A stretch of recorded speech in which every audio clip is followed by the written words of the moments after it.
like it's recording. The red button's flashing. Welcome to the second of the Mabel and Mickey vlog series. This is James. You should introduce yourself. I'm James. So I saw Kit's show in progress, well, as a work in progress the other day. And based on that, she told me to go away and write some questions. What was your first inspiration? My first inspiration, what, for making the show?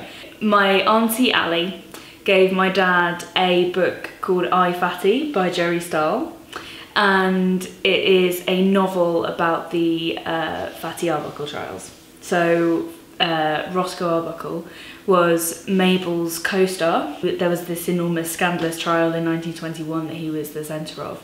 And it's so interesting, and it just really, through kind of that book and that character of Roscoe Arbuckle, I became really obsessed with silent films and like the very early days of Hollywood, because it's all like the first time celebrities existed, really, kind of. I mean, people would argue that, but it's kind of the first moments of film. This whole art form only appeared like 100 years ago, and that was just blew my mind, because everything else is, apart from like photography and stuff, like most other art forms have existed forever, like as far back as humans have, but then film is like this other thing that only came along really recently, and that's really interesting.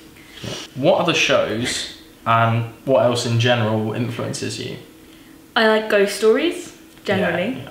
I'm particularly liking currently the No Sleep podcast. I really like meta things. I really so I like Stu, actually.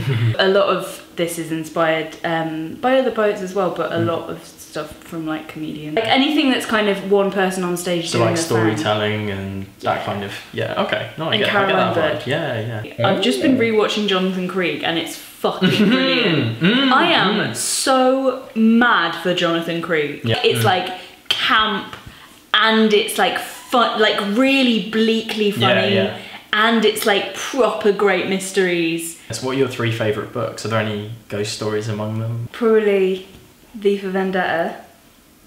It's a cheesy one, isn't it, to choose? What are your 3 favourite books? That's a really interesting question. I didn't realise I was signing up for you to turn the gun on me like that. I'm just giving myself thinking time, really. See, part of me would be tempted to say non-fiction books, but I'm going to delimit the question to fiction, because I think it's going to be easier. Okay. Alright, so Nostromo would be right up there. And then Bleak House. I love Bleak House. I'm obsessed with, like, it's one of my favourite books. Yeah. Bleak House is fucking incredible. It's so good.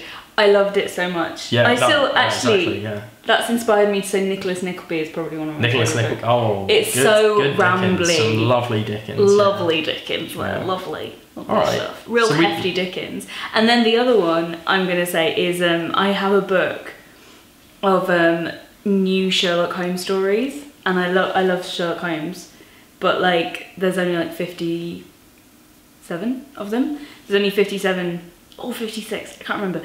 There's a very small amount of actual original Sherlock Holmes short stories, but there is I've got a book that my dad found in a charity shop that's a collection of new Sherlock Holmes short stories, and it's basically like fan fiction for Sherlock Holmes, but really good ones.